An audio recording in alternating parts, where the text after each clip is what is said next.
వస్తారా ప్రజలు? సార్ మీకు ప్యానల్ సభ్యులు ప్రేక్షకులు అందరూ కూడా గుడ్ ఈవినింగ్ అండి. ఇక్కడ మీరు ఆ వీడియో చూడండి. సరే, ఇప్పుడు అతను ఆ వీడియో బయట నుంచి వచ్చేటప్పుడు బాగానే నడుచుకుంటూ వచ్చాడు. మీడియాకి దగ్గర రాగానే కొట్టడం మొదలుపెట్టాడు. అది నిజంగా కొట్టాడా లేదా అనేటువంటిది ఇప్పుడు ఆయన జడ్జి గారి దగ్గర చెప్పారు కదా, విచారణ జరిగింది. ఇందాక వెంకటరెడ్డి గారు చెప్పారు, ఎడిమా వల్ల త్రిపులార్ గారికి కాళ్ళు ఎర్రగా అయినాయి అంట. మిలిటరీ హాస్పిటల్లో ఏం చెప్పారు? మిలిటరీ హాస్పిటల్ చెప్పింది అబద్ధమా, లేకపోతే గవర్నమెంట్ హాస్పిటల్లో చెప్పినటువంటి ఆ సూపరింటెండెంట్ గారు అక్కడ ఉన్నటువంటి మేనేజ్మెంట్ వ్యవహారం చేసినటువంటి వ్యవహారం కరెక్టా? మిలిటరీ హాస్పిటల్లో క్లియర్గా చెప్పారు కొట్టడం వల్లే జరిగింది అనేటువంటి మాట. ఇప్పుడు అతను వీడియోలో క్లియర్గా కనబడతా ఉంది. అక్కడ దాకా బాగా నడుచుకుంటూ వచ్చాడు, అక్కడ నుంచి నటిస్తూ వచ్చాడు. వాస్తవంగా అతను పెట్టినటువంటి పోస్టులు కానీ అతను మాట్లాడినటువంటి విధానం కానీ అతను చేసినటువంటి వ్యక్తిత్వ హననం కానీ మహిళల గురించి మాట్లాడినటువంటి విధానానికి కానీ అతను బయట నుంచి నేల మీద దేక్కుంటూ రావాలా, ఆ విధంగా కొట్టాలనేటువంటి కోపం ఉంది. కానీ చట్ట ప్రకారం అది తప్పు.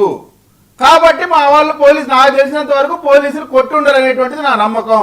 ఒకవేళ నిజంగా కొట్టున్నారు అనుకోండి, ఖచ్చితంగా నోటీస్ ఇచ్చారు కదా, హాస్పిటల్కి తీసుకెళ్ళి ఉంటారు, విచారిస్తారు. అది ఎడిమా వల్ల వచ్చిందా లేదా ఇంకో విధంగా వచ్చిందా, లేకపోతే ఆయన కాల్లో ఆన్లు ఉన్నాయా, లేకపోతే నడుచుకుంటూ రావడం అక్కడ దాకా బాగా నడుచుకుంటూ వచ్చి అక్కడ నుంచి నటించాడా అనేటువంటిది విచారణలో బయటపడింది. తప్పు అయితే చట్ట ప్రకారం చర్యలు తీసుకుంటారు.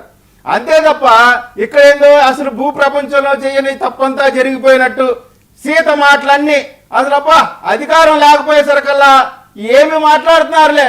ఈ మాటలు వింటా ఉంటే దెయ్యాలు వేదాలు వల్లించినట్టు ఎంత కామెడీగా ఉన్నాయో.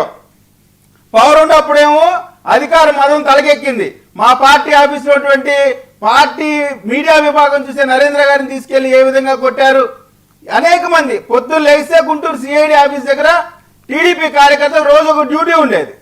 ఆ విధంగా కార్యకర్తలందరూ తీసుకెళ్లి విపరీతంగా కొట్టి ఇవాళ ఆ రోజు గన్నవరంలో పట్టాభి గారిని పోలీస్ స్టేషన్ లో లైట్ ఆర్పి విపరీతంగా కొట్టారు. అంటే వీళ్ళు అసలు వికృత చేష్టలు మొదలు పెట్టిందే వైఎస్ఆర్ కాంగ్రెస్ పార్టీ. వైఎస్ఆర్ కాంగ్రెస్ పార్టీ హయాంలో ఒక్కరు కాదు అనేక మంది, చివరికి మంత్రి స్థాయిగా ఉండే నాయకులు పట్టాభి గారిని కొట్టారా? మీరు మాట్లాడినప్పుడు మీరు ఎన్ని అబద్ధాలు చెప్పినా నేను ఇంటర్వ్యూ అవ్వాలా? ఎందుకు విషయం బయటికి వెళ్ళదు? మీరేదో మాట్లాడతారు, నేనేదో మాట్లాడతాను, అర్థం కాకుండా టాపిక్ డైవర్ట్ అయితేనేటువంటి ఒక ఉద్దేశంతో మీరు మాట్లాడినా అబద్ధాలు చెప్పినా. అంటే విజయ్ ఒక్క విషయం కాదు కానీ పట్టాభి గారిని కొట్టారా? అది కూడా రిజిస్టర్ అవ్వలేదు. కొట్టారో లేదో ఆయన వీధిలో కొట్టారు, పోలీసులే కొట్టారు. గన్నవరం తెలుగుదేశం పార్టీ ఆఫీసు తగలబెట్టినప్పుడు, వల్లభనేని వంశీ ఆధ్వర్యంలో తగలబెట్టినప్పుడు ఆయన కొట్టినటువంటి మాట వాస్తవం. అది ఆ రోజునే ఆయన కంప్లైంట్ చేశాడు. జాషువా అనేటువంటి ఎస్పీ ఆధ్వర్యంలో ఆ రోజు జరిగినటువంటి దాష్టీకం. మీరు నవ్వచ్చు, ఆ రోజు కూడా నవ్వారు. మీరు నవ్వితే ప్రజలు ఏం చేశారు? మీ ముఖం మీద కాండ్రి జుమ్మేశారు. మీరు చేసినటువంటి అకృత్యాలకి, మీరు చేసినటువంటి దారుణాలకి ఏ విధంగా మాట్లాడారు అంబటి రాంబాబు అసెంబ్లీలో, లోకేష్ గారి గురించి ఏ విధంగా మాట్లాడాడు వల్లభనేని వంశీ, ఏ విధంగా మాట్లాడారు ద్వారంపూడి చంద్రశేఖర్ రెడ్డి, ఏ విధంగా మాట్లాడింది రోజా, ఎలా మాట్లాడింది అసలు పంచ్ ప్రభాకర్ అనే లోపర్ గారు ఏ విధంగా మాట్లాడాడు, బోరుగడ్డ అనిల్ అనేటువంటి ఏ విధంగా మాట్లాడాడు, శ్రీరెడ్డి అనేటువంటి ఆమె ఏ విధంగా మాట్లాడింది. ఇంతమంది కాలకేయులు ఇష్టం వచ్చినట్టు 5 సంవత్సరాల పాటు ఉచ్చం నీచం వదిలేసి తన మన మంచి చెడు మానవ అభిమానం లేకుండా తల్లి పిల్ల ఎవరిని వదలకుండా ఇష్టం వచ్చినట్టు తిట్టి ఇప్పుడు వచ్చి వేదాలు చెప్తా ఉన్నారు. మీరు వేదాలు చెప్తారు, మీ చెవులో పూలు పెట్టుకొని ఇష్టం వచ్చినట్టు ప్రవర్తించి వికృతంగా ప్రవర్తించి రోజు కథ చెప్తా ఉన్నారు. రోజా గారు అసెంబ్లీలో ఇందాక చెప్తా ఉన్నారు, అరెస్ట్ చేయలేదు, బుడ్డా రాజశేఖర రెడ్డిని అరెస్ట్ చేయలేదు అంటారు. సొంత బాబాయిని హత్య చేసిన అవినాష్ రెడ్డిని ఎందుకు అరెస్ట్ చేయలేదు? అరెస్ట్ చేయలేదు చెప్పండి. మీరు చెప్పండి ఎందుకు అడగట్లేదని. ఎందుకు అడగండి. మీ నాయకుడు రాజశేఖర రెడ్డి గారు తప్పే కదా, జగన్మోహన్ రెడ్డి గారి యొక్క ఆయన చెప్పిన అవినాష్ రెడ్డి గురించి మాట్లాడండి. బుడ్డా బూతులు తిడితే కేసు పెట్టారు. కేసు పెట్టకుండా మీలాగా హత్య చేసిన కూడా ఏం కేసులు మాట్లాడుతున్నారు పెట్టడం లేదు కదా? మీరు ఎక్కడికి మీలాంటి ప్రవర్తన చేయలేదు కదా? ఓకే. బాబాయ్ హత్య సార్, తల్లి జరిగిన వాస్తవం చెప్తా. మీరు రాజశేఖర్ గురించి మాట్లాడారు కదా, ఎమ్మెల్యే గారి గురించి మాట్లాడారు కదా, మీరు దీని గురించి చెప్పండి. సొంత బాబాయ్ చెప్పిన ఈ రోజు కాకుండా అడ్డుపడి ఆపినటువంటి మీరు వేదాలు చెప్తా ఉంటే కామెడీగా లేదా? నేను అడిగిన దానికి కొంచెం మీ మీకన్నా సమాధానం సెన్స్ ఉండాలి కదా, ఏ విధంగా మాట్లాడుతున్నారు? ఓకే వర్మ గారు చెప్పండి. నేను సింపుల్ గా అడుగుతున్నా, రోజా గారు అసెంబ్లీలో మాట్లాడితేనో బయట మాట్లాడితేనో ఏం మాట్లాడారో ఆ వ్యాఖ్యలు తీసుకెళ్లి పోలీస్ స్టేషన్ లో కంప్లైంట్ ఇవ్వండి. ద్వారంపూడి చంద్రశేఖర్ రెడ్డి గారు మాట్లాడితే ఆయన మీద కంప్లైంట్ ఇవ్వండి. మీరన్న ఎవరైతే మాట్లాడారో వాటి మీద కంప్లైంట్ ఇవ్వండి. వెళ్ళి పోసాని కృష్ణమూర్తి గారు పవన్ కళ్యాణ్ తింటే దాని మీద కేసు పెట్టండి. ఎందుకు పెట్టలా? మీరు ఏ కేసులో అరెస్ట్ చేశారు పోసాని గారిని? నంది అవార్డ్స్, కమ్మ అవార్డ్స్ అంటే మీకు దేని మీద మాట్లాడితే దాని మీద అరెస్ట్ చేయడం కూడా చేత కదా, దాని మీద కేసు పెట్టడం కూడా చేత కదా. రెండు పట్టాభి గారిని కొట్టారంటున్నారు, మరి ఆయన ఎప్పుడు నన్ను కొట్టలేదని మొత్తం ఒళ్ళంతా ఎప్పదీసి చూపించాడు. చొక్కాలన్నీ ఎప్పదీసి, ప్యాంటు మొత్తం ఎప్పదీసి నన్ను కొట్టలేదు, నన్ను చూడండి, నా బాడీ ఇట్టుంది, మళ్ళీ వచ్చినా కొన్ని ఇట్టానే ఉంటుందో లేని చూడండి అని మొత్తం వెనక్కి ముందుకు తిరిగి మొత్తం సినిమా మీరు చేసినటువంటి అంతకుముందు త్రిపురారి గారిని, మిగతా తెలుగుదేశం వారిని ఏ విధంగా అయితే కొట్టారో ఆ విధంగా కొట్టే అవకాశం ఉంది కాబట్టి పోలీస్ స్టేషన్ వెళ్ళక ముందు వెళ్ళిన తర్వాత ఏ విధంగా ఉంటారని చూపించారు. దానికి దీనికి సంబంధం లేదు. ఒకటి ఈ రోజు మాట్లాడే ప్రతి మాట కూడా చేసిన తప్పులన్నీ చేసేసి వరా రవీంద్ర రెడ్డి ఏ విధంగా మాట్లాడండి అంటే ఇవాళ అతని గురించి టీవీలో, సాక్షి టీవీలో కుప్పల గంటలు మీటింగ్ పెడతా ఉన్నారు కదా, మీరు సమర్థిస్తున్నారా? మీరు ఒకటే క్వశ్చన్ అడుగుతున్నా, వెంకటరెడ్డి గారు లాజికల్ గా అడుగుతున్నా. వెంకటరెడ్డి గారు ఒకటే క్వశ్చన్, మీ 5 సంవత్సరాల పరిపాలనలో వైఎస్ఆర్ కాంగ్రెస్ పార్టీ కాలకేయులు వికృతంగా మాట్లాడిన ఒక్కడి పైన సరే కేసు పెట్టి జైలుకు పంపించారా? మా ప్రభుత్వంలో మా పార్టీ కార్యకర్తలు చేసినటువంటి దాఖలాలు చెప్తా, మీరు ఒక్కరి పేరు చెప్పండి, ఒకే ఒక్క పేరు చెప్పండి. వాట్సాప్ వీడియో కాల్ చేసి ఎమ్మెల్యే కాలకేయుడు, మీ గుంటూరు 1 ఎమ్మెల్యే నజీర్ పెద్ద కాలకేయుడు. అడిగిన దానికి సమాధానం చెప్పండి. మీకు నజీర్ గారు ఏం చేశారంటే అడిగిన దానికి సమాధానం చెప్పండి. అడిగిన దానికి సమాధానం చెప్పండి. కోళ్ళ బట్టలు ఇప్పుకొని మాట్లాడే మాధవ్ కంటే తప్పు చేశాడా? బట్టలు ఇప్పుకొని మాట్లాడే తప్పు చేశాడా? చెప్పండి. అంబటి రాంబాబుకు ప్రవర్తించాడా? అన్ని కావాలి, అరగంట కావాలి, గంట కావాలి అనలేదు కదా. నజీర్కి సంబంధం ఏం మాట్లాడుతావు? సమాధానం చెప్పు. అంతేగాని బోడిగుండికి మోకాలకి ముడిపెట్టి మాక.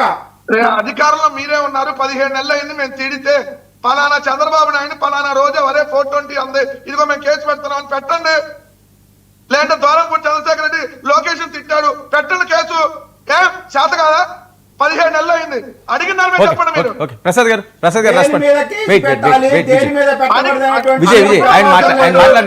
చేసిన ప్రవర్తన గురించి సాధింపు చర్యలు కేసులు పెడతారా అంటారు. కేసులు పెట్టకపోతే ఎందుకు పెట్టలేదంటారు. అందరి సరదా తీరుస్తాం, నీ సరదా తీరుస్తాం, నీ చంద్రశేఖర్ రెడ్డి సరదా తీరుస్తాం, అంబటి రాంబాబు సరదా తీరుస్తాం, అందరి సరదా తీరుస్తాం. అప్పుడే ఆవేశపడమాకండి. ఇంకా 16 నెలలు అయింది, ఒక్కొక్కడికి తోలు తొందరపడమాకండి. ఇంకా చాలా ఉంది పిక్చర్ అవి బాకీ. ఇప్పుడే ముందే ఆనందపడమాకండి. ఇప్పుడే మొదలైంది. ఒక్కొక్కడికి వాయి తీసే రోజులు ముందు. ప్రసాద్ గారు రెస్పాండ్. వాయి తీసే రోజులు ఉన్నాయి. అతి దగ్గరలో మిగిలిన 3 ఏళ్ళు చెమడీలు తీసేస్తారు. ముందుగా 99 టీవీ ప్రేక్షకులకు నమస్కారం, అలాగే ప్యానల్లో ఉన్న మిత్రులకి మీకు కూడా నమస్తే అండి. నాకు ఇవాళ రజనమ్మ అడ్వకేట్, నేను కూడా లా చదువుకున్న స్టూడెంట్గానే చెప్తున్నాను. గౌరవ న్యాయస్థానాల ప్రవర్తన, ఇవాళ రఘురామకృష్ణరాజు గారు చెప్పిన అబద్ధాలు ఖచ్చితంగా ప్రజాస్వామ్యంలో కడిగిన ముత్యంలా గౌరవ న్యాయస్థానం నిలబెట్టి చూపించింది. ఇదే ఇక ఇందాక మా విజయ్ బాగా చెప్పాడు, కుంటూ వెళ్ళాడు, మీడియా కనబడగానే కొత్త నటన, ఇవన్నీ ఏదైనా చేసుకు చామనండి బయట. గౌరవ న్యాయస్థానం కన్విన్స్ అయ్యి ఒక సిఐకి 2 ఎస్ఐలకి షోకాస్ నోటీసులు ఇచ్చి ఎక్స్ప్లెనేషన్ అడిగింది. పైపచ్చి ఒక స్పెషల్ డాక్టర్ని డిప్లాయ్ చేసి అతని మీద డీటెయిల్ ఇన్వెస్టిగేషన్ రిపోర్ట్ సీల్డ్ కవర్లో ఇమ్మంది. ఇక్కడ మీకు కాంట్రడిక్షను అంటే విజయ్ గారు కూడా బాగా చదువుకున్న వ్యక్తే. గూగుల్లో RRR MP medical in military hospital అనేది ఒకటి కొట్టండి, మీకు దాని చిట్టా అంతా వస్తుంది. చదివి వినిపిస్తే క్రిస్టల్ క్లియర్గా దాంట్లో సీల్డ్ కవర్లో సుప్రీంకోర్టుకి సబ్మిట్ చేశారు. సుప్రీంకోర్టుకి సబ్మిట్ చేసిన పర్యవసానంలో ఇందాక వెంకటరెడ్డి చెప్పినట్టు ఎడిమాతో బాధపడుతున్నది అన్నది ఎస్టాబ్లిష్ అయింది.